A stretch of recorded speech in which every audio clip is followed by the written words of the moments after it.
Nevar kalpot diviem, dievam vai mamonam. Mateja 8. nodaļa no 19. panta lasīšu.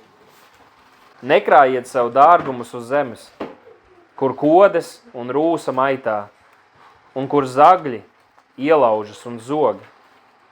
Bet krājiet sev dārgumus debesīs, kur nec kodes, ne rūsa maitā, nekur zagļi neielaužas, ne zog. Jo kur ir jūsu dārgumi, tur būs arī jūsu sirds. Tur būs jūsu sirds.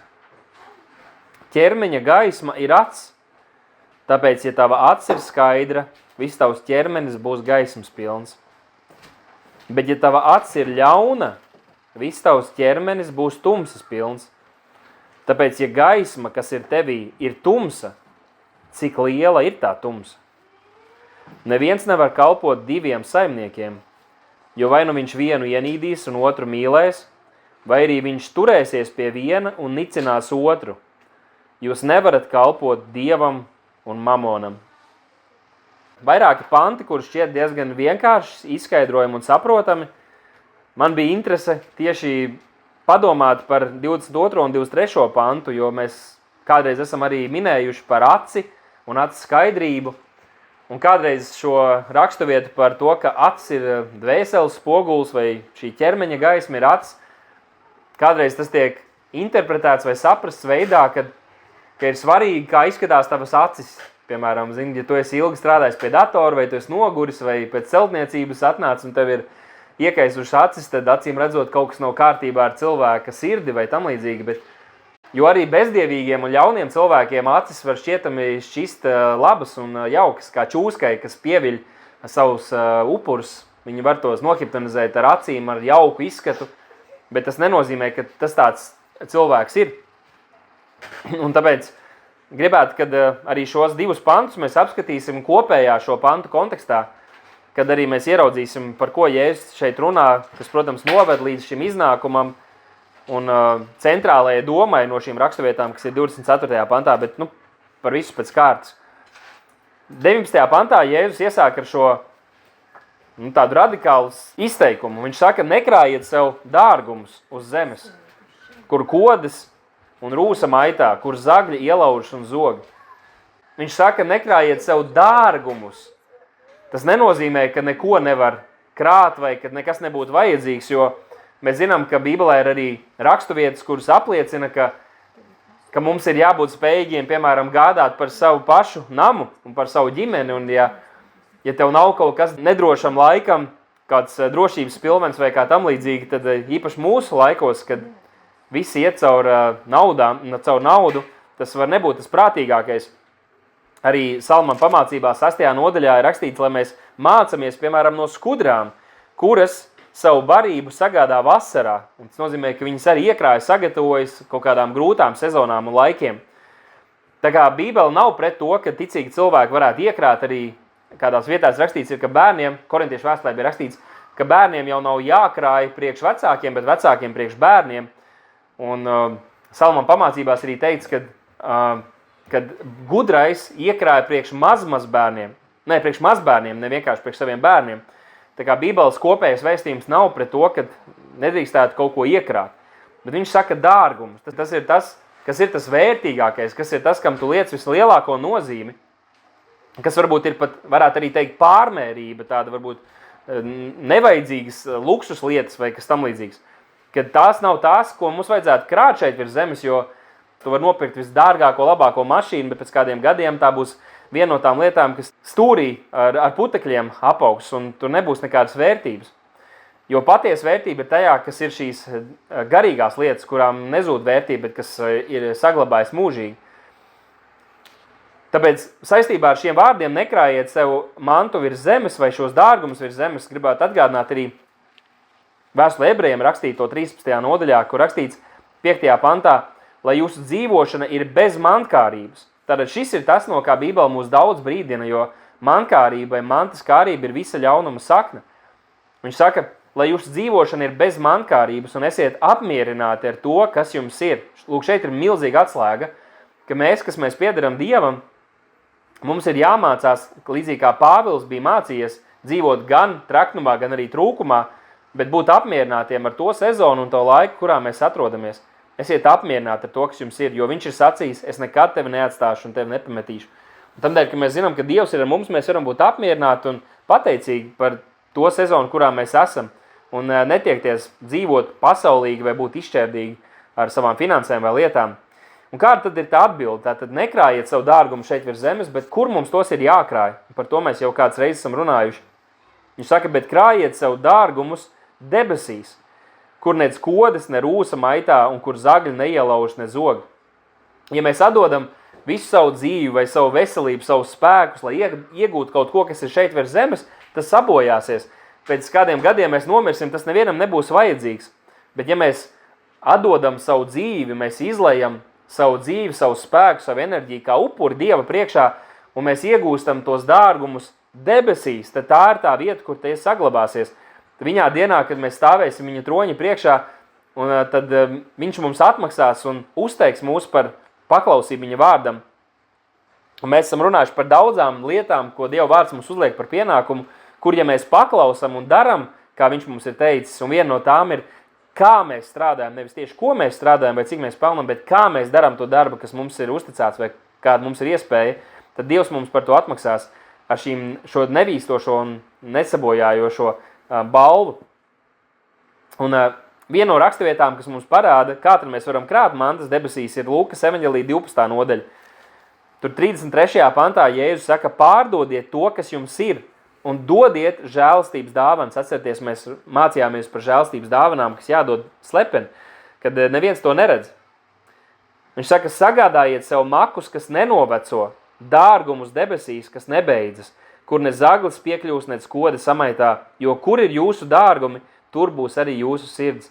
Tātad mums būtu jādzīvo tādā veidā, ka tie mūsu dārgumi, mūsu vērtīgākās lietas ir nevis šeit virs zemes, bet ka tās ir debesīs. Un tas veids, kā mēs varam to darīt, ir, ka mēs mazāk šeit krājam, mazāk šeit gribam iegūt un vēl kaut ko baudīt, bet darīt šos labos darbus un dzīvot paklausībā Dievam. Arī 1. Timotejam 6. nodaļā 17. pantā ir rakstīts par tiem, kas draudzē ir bagāti, kur rakstīts piegodina tiem, kas ir bagāti šajā pasaulē, lai tie nav augstprātīgi, ne paļaujas uz nedrošām bagātībām, bet uz dzīvo Dievu, kurš mums bagātīgi dod visu baudīt. Un tad rakstīts, lai tie dara labu, tātad, ja mums ir kaut kāda lieka manta vai kas tam līdzīgs, tad mums ir jādara ar to labu, lai tie ir bagāti labos darbos, gatavi izdalīt, labprātīgi dalīties, krādami priekš sevis krājumā labu pamatu pret nākamo laiku, lai tie var sagrābt mūžīgu dzīvību. Un tātad visiem, kas mēs esam bagāti, kur Dievs mūs ir svētījis, mums ir jābūt bagātiem labos darbos, lai mēs varam izdalīt, labprātīgi dalīties ar to, ko Dievs mums ir devis. Un tad viņš saka šo 21. pantu, Mateja 6.21, viņš saka, jo, kāpēc jums tas ir jādara? Kāpēc jums nevajag krāt dārgumus šeit virs zemes, bet debesīs, jo kur ir jūsu dārgumi, tur būs arī jūsu sirds. Kur ir tās lietas? Kur ir tā manta, ko mēs vērtējam, tur būs mūsu sirds. Un tad mēs ar mūsu dzīvesveidu, ar mūsu došanu, ar to, kā mēs dzīvojam, mēs izvēlamies, vai mūsu sirds ir pielipusi pie pīšļiem, pie tām lietām, kas sarūsē, ko var nozagt, vai pie tā, kas ir mūžīgs, kas pastāv mūžīgi. Un šeit arī divus piemērus var parādīt. Pirmais ir cilvēks, kura sirds ir saistīta ar pasaules mantām un lietām. Un tas ir bagātais jauneklis. Atcerieties, kad viņš atnāk pie Jēzus un viņš saka, jā, es visus šos baušus esmu pildījis, esmu darījis visu, ko Dieva vārds man uzliek par pienākumu. Un Jēzus viņam teica šos vārdus, ko viņš nesaka visiem, bet viņam viņš to teica, pārdod visu, kas tev ir un izdala to nabagiem, tad tu būsi pilnīgs un staigā man pakaļ. Un kā jūs atceraties, šis jauneklis to nebija gatavs darīt. Viņš mīlēja vairāk, viņa dārguma bija šajā pasaulē. Un viņš aizgāja noskums, tad, kad Jēzus viņu aicināja. Pats kungs viņu aicināja, lai viņš sekot viņam, bet viņš nesekoja Jēzum, viņš palika vienkārši noskums ar saviem dārgumiem, jo tie bija šeit virs zemes. Kur pretī tas labais piemērs ir Caķejs. Caķejs bija bagāts vīrs, šeit virs zemes viņš bija arī netaisni rīkojoties, iegūs lielu mantu, daudz viņam kā bija. Bet tad, kad Jēzus ienāca viņa namā, tad viņa sirds izmainījās, un tad ir rakstīts, Lūkas evaņģelija 19. nodaļā no 8. panta rakstīts, kad Caķejs stāvēja un tam kungam sacīja, lūk, kungs, pusi no savām mantām es dodu nabagiem, Un ja es esmu ņēmis kaut ko no kāda caur nepatiesu apsūdzību, es viņam atjaunošu 4-kārtīgi. Un Jēzus tam sacīja, šajā dienā glābšana ir nākusi šo namu, par cik viņš arī ir Ābrahāma dēls. Amen. Un tātad Caķejs, viņš iespējams, ka bija sakārtojis savu dzīvi, ka viņš bija pieredzis dzīvot tajā bagātībā, kas viņam bija, bet tamdēļ, kad glābšana nāca pie šī nama, viņš patiesībā daudz ko sev atteica, viņš no daudz kā atteicās, lai viņš varētu dzīvot saskaņā ar to, ko Dievs bija izdarījis viņa sirdī, un Jēzus atzina, ka viņa glābšana nākus pie šī nama. Un tā mēs nonākam līdz šim 22. un 23. pantam, kas iespējams kādiem ir bijis sarežģīts, bet tagad kontekstā mēs ieraudzīsim, ka tas runā kaut ko ļoti skaidru un saskaņā ar to, ko mēs jau iepriekš lasījām un uz kurien arī šī raksturvieta vada. Tur Jēzus saka, ķermeņa gaisma ir acs. Tāpēc, ja tava acs ir skaidra, tad viss tavs ķermenis būs gaismas pilns. Bet ja tava acs ir ļauna, tad viss tavs ķermenis būs tumsas pilns. Un ko darīt cilvēkiem, kuriem nav tik izteiksmīgas acis, vai kā kādi ir teikuši, ka man ir vienkārši tāds paskats, un arī es pēc būtības kādreiz izskatos vai noguris vai dusmīgs, vai tas nozīmē, ka es nevaru būt gaismas bērns. Nu, par to mēs šajā gadījumā nerunājam. Vai šī raksturvieta runā vienkārši par fiziskām acīm, tā kā mūsu fiziskās acis izskatās? Es teiktu, ka nē. Arī latviešu kultūrā mums ir kādreiz runā par ļauno aci, varbūt esat dzirdējuši, ka kāds uzmet ļauno aci. Tas nenozīmē, ka viņa acis ir dusmīgi izskatās, bet tradicionāli uzskata, ka tā var uzlikt nelaimi, piemēram, ka kāds ir noskaudis vai izraisa slimību, ka kāds ir kaut kā ļauni paskatījies vai ko, ka kaut kā negatīvi var ietekmēt cita cilvēka dzīve ar to, kāda ir viņa iekšējā nostāja, kas tiek kaut kādā veidā pausta, un to sauc par ļauno aci. Un arī Bībelē mēs redzam, ka vairākās raksturvietās tiek runāts par aci un acīm, bet ne kā par fizisku orgānu tikai, bet vairāk runājot kā par šo dvēseles stāvokli vai šo virzienu, kurā viņa dvēseli dodas. Piemēram, Romiešiem 3. nodaļā 18. pantā rakstīts, ka bailes no Dieva nav viņu acu priekšā. Tur jau nav burtiski domāts, ka viņi neskatās uz kodām bailēm, bet ka viņu acīs, viņu dvēselē nav šī bīja pret Dievu, viņu acīs nav šīs bailes Dievu priekšā. Un šeit tiek runāts tā kā par acīm, viņa acu priekšā. Un tātad šajā gadījumā šīs raksturvietas runā par acīm kā par to, kas apzīmē šī cilvēka dvēseles stāvokli vai attieksmi vai virzienu, kurā šis cilvēks domā, viņš tiecās, kam pieder viņa sirds, kā Jēzus arī kontekstā runā. Un tātad no konteksta spriežot, šī skaidrā acis ir tas cilvēks, kurš dzīvo ar nedalītu dvēseli, kurš pilnībā seko Kristum un grib dzīvot padevībā viņam un nevis dzīvot pasaulē un pie Dieva ar dalītu dvēseli. Tāds cilvēks, kurš ir ar vienkāršību Dievu priekšā, ar dāsnu sirdi un meklē Dieva valstību.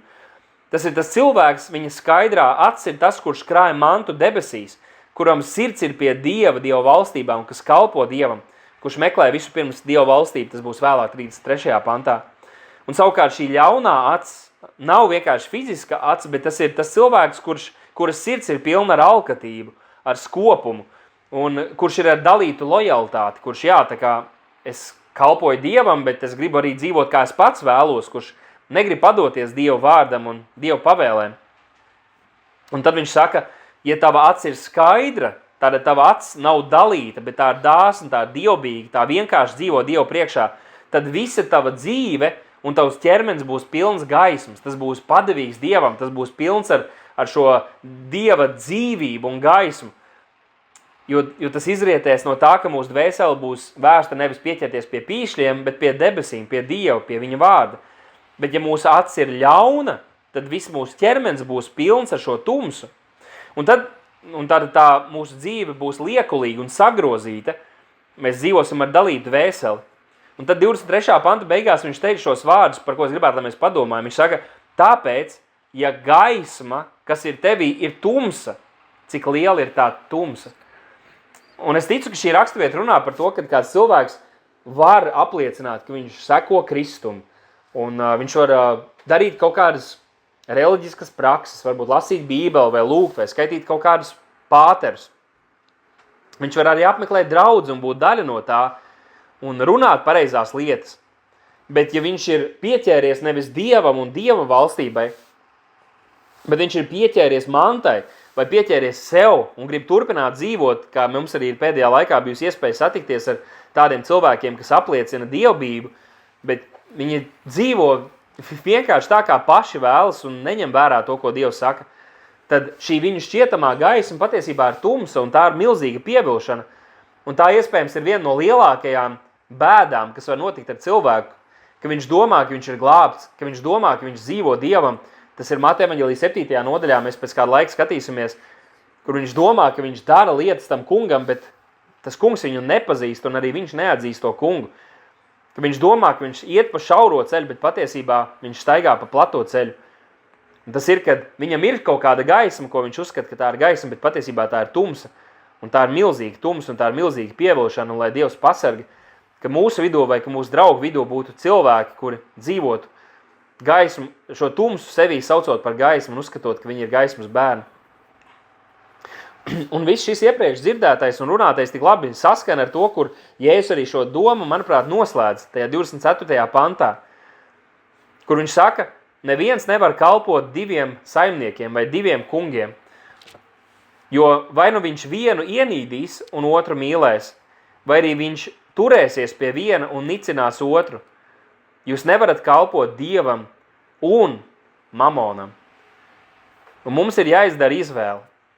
Mums ir jāizdara izvēle. Un es saprotu, ka mēs to izvēli esam izdarījuši, tāpēc šodien es atgādinu un iedrošinu un arī pats sevi izaicinu šajā, ka tā pasaule un kultūra, kurā mēs dzīvojam, mūs vada, lai mēs koncentrētos uz šīs pasaules dzīvi, lai mēs vāktu un būvētu lielākus šķūņus un tā kā par to neprātīgo bagāto cilvēku arī Jēzus teica, kur viņš bija vēl krājis un vācis un tajā naktī viņa dvēseli tika atprasīta un viss, ko viņš bija sakrājis, tas viņš neko no tā nevarēja paņemt līdzi.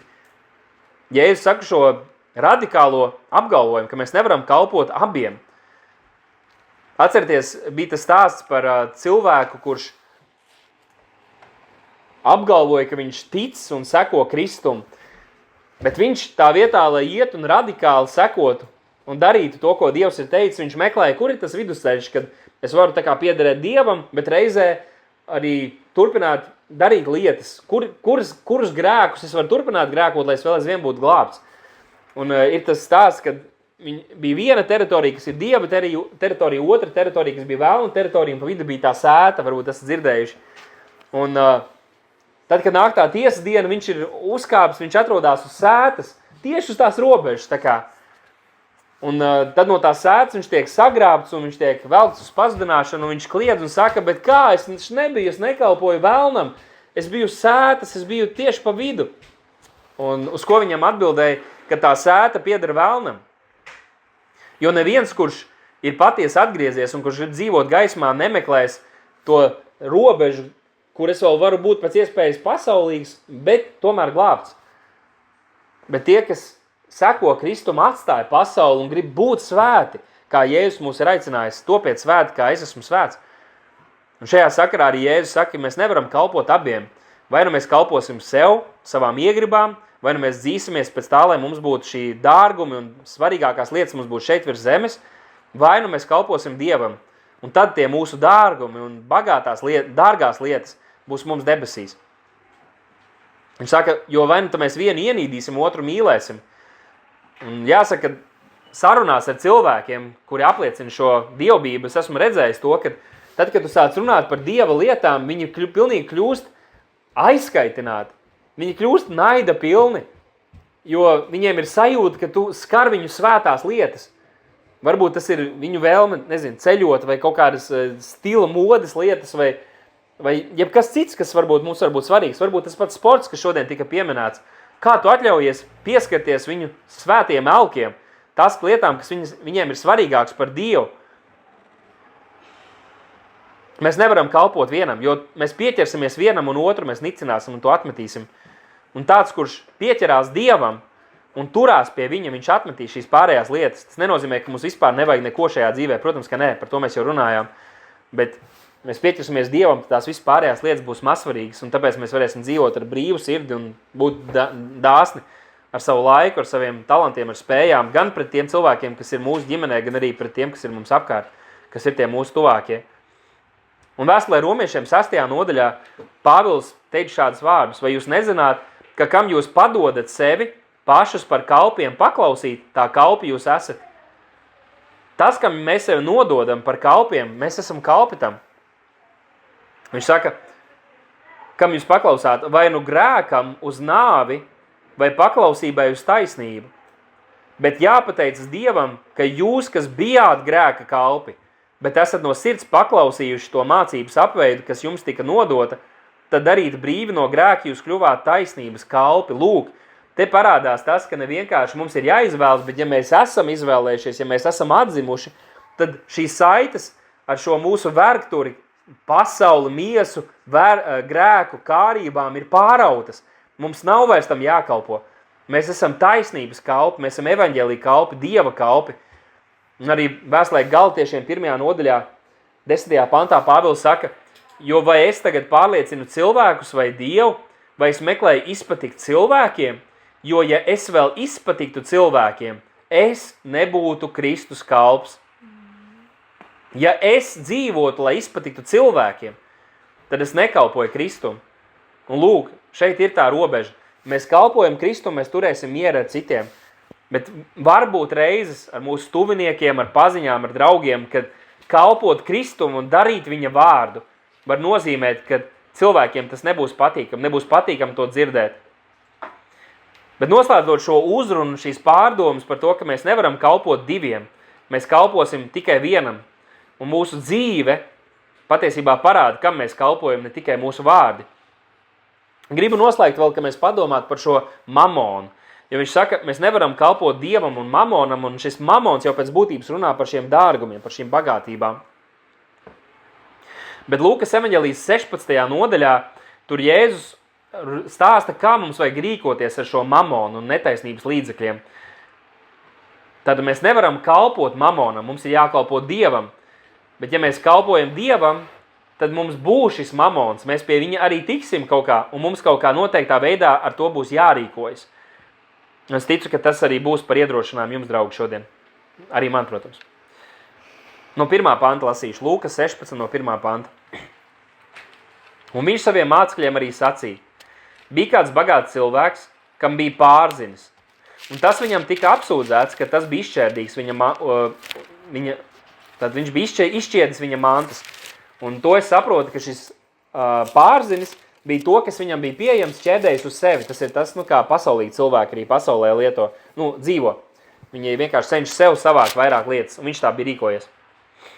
Un viņš to ataicināja, un tam sacīja, šis bagātais vīrs ataicināja šo pārzini. Tās lietas viņam nepiederēja, bet viņš sev grāba tās mantas. Un viņš to ataicināja, un tam sacīja, kā tas ir, ka es šo par tevi dzirdu? Atskaities par savu pārvaldību, jo tu vairs nevari būt pārzinis, tātad tev šis laiks ir beidzies. Tad pārzinis sevī sacīja, ko es darīšu, jo mans kungs man atņem pārvaldību, es nevaru rakt, ubagot, es kaunos, un es esmu izlēmis, ko darīt, lai, kad es esmu izdzīts no pārvaldības, tie mani var uzņemt savos namos, tie cilvēki, ko es satikšu. Tā viņš aicināja vienu savu kunga parādnieku un pirmajam sacīja, cik daudz tu esi parādā manam kungam? Un tas sacīja, 100 mēru eļļas. Un viņš tam sacīja, ņem savu rēķinu un žigli apsēdies un raksti 50. Tad viņš sacīja citam, un cik daudz tu esi parādā? Un tas sacīja, 100 mēru kviešu. Un viņš tam sacīja, ņem savu rēķinu un raksti 80. Un kungs, klausieties, un kungs uzslavēja netaisno pārzini, tāpēc, ka viņš bija darījis gudri. Jo šīs pasaules bērni bezdievi savā paudzē ir gudrāki par gaismas bērniem. Un šeit mēs lasīsim pēc mirkļa arī tālāk, bet šeit ir svarīgi, ka mēs padomātu, ko tieši Jēzus tur uzslavēja. Vai viņš uzslavēja to, ka šis pārzinis bija zadzis, vai ka viņš tagad krāpās?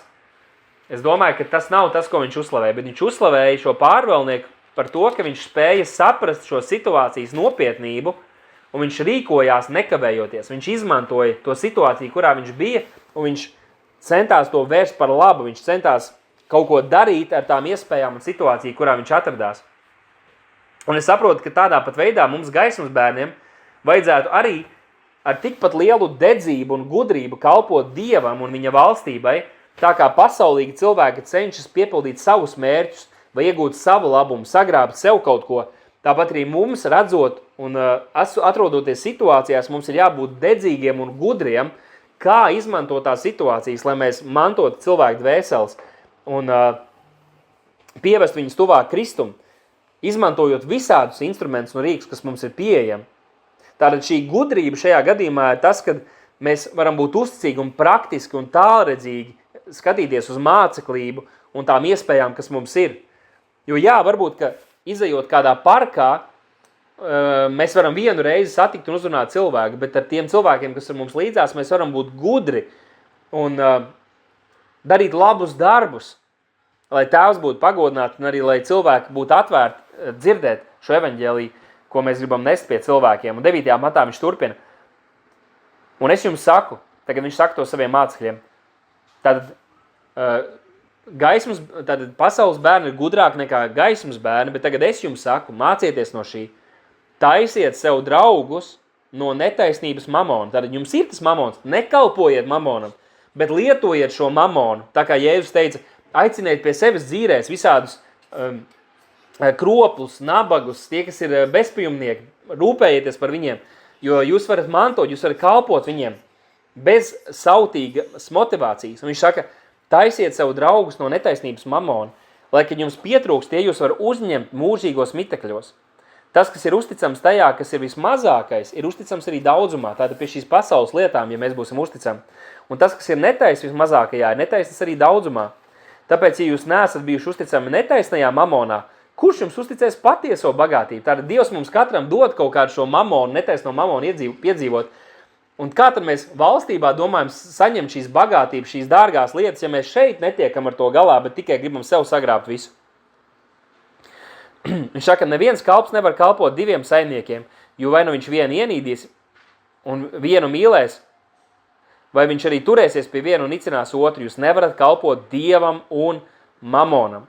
Un šī līdzība mums atgādina, jā, ka mantai, ka mums ir uzticēta manta, bet mēs esam pārvaldnieki, mums ir jābūt gudriem, lai mēs mantotu cilvēku dvēseles, lai mēs mantotu tos cilvēkus, kas ir mums līdzās, lai tajā dienā viņi mūs uzņemtu mūžības mājokļos un Dievs tiktu pagodināts gan mūsu trūkumā, bet arī tad, kad mums ir kaut kāds labums un bagātība. Noslēdzot, es gribētu, ka mēs padomātu, un varbūt arī šajā nedēļā mēs vairāk domātu par šīm lietām, vai mūsu sirdis ir pilnībā nodotas Kristum un Dieva vārdam. Vai tas ir mūsu galvenais fokus, vai mēs dzenamies pēc Dieva valstības visam pāri, vai mēs kalpojam Dievam visu pirms un vispārējais ir otršķirīgs un paliek otrām kārtām. Mēs varam uzdot savu jautājumu, vai mūsu manta arī kalpo Dieva valstībai. Vai tas, ka mēs strādājam, tas, ka mēs rosamies, vai tas arī kalpo, lai Dieva valstība ietu plašumā, lai Dievs būtu pagodināts. Vai tas kalpo tikai mūsu drošības sajūtai un komfortam. Mēs varam padomāt par to, vai mēs dzīvojam arī vienkārši, lai mēs varētu būt dāsni. Varbūt, ka ir lietas, kuras mēs arī paši sev atteicam, vai kaut kur mums sev ir jāatsaka kaut kas, lai mēs varētu parādīt mīlestību un šo devīgumu arī attiecībā uz citiem, kur Dievs caur svēto garu mūs mudina. Vai mūsu dzīve atspoguļo šo kalna sprediķu un kalna svētrunu. Un, protams, ka tas standarts ir ļoti augsts, un Kristus ir teicis, esiet svēti, un bez svētas dzīves neviens Dievu neredzēs, un mēs visi zinām un apjaušam, kad mēs krītam un klūpam, ka mums ir vēl daudz, kur augt. Bet lai tas nemazina mūsu šo vēlmu un dedzību tādiem būt un dzīties pēc Dieva valstības un tuvoties Dievam, lūkšanā, gavēnī, lasot un kalpojot viņam un paklausot viņa pavēlēm. Un tāpēc, ja mums šodien, līdzīgi kā Jozuvā prasa Izraēla tautā izvēlēties, kam jūs kalposiet, bet es un mans nams mēs kalposim tam kungam, tā arī šodien, atsaucoties uz šo Kristus mācību, arī mums ir jāpliecina un savā sirdī jābūt noskaņotiem tā, ka mēs nekalposim pasaulē, nekalposim sev un savām iegribām vai komfortam, bet Dievam. Mēs gribam kalpot Dievam. Un tāpēc mēs lietosim tās lietas, tās spējas, tos talantus, kas mums ir, arī kaut kādus resursus, kas mums ir, lai Dieva valstība ietu plašumā un lai tas kungs mums visiem uz to palīdz.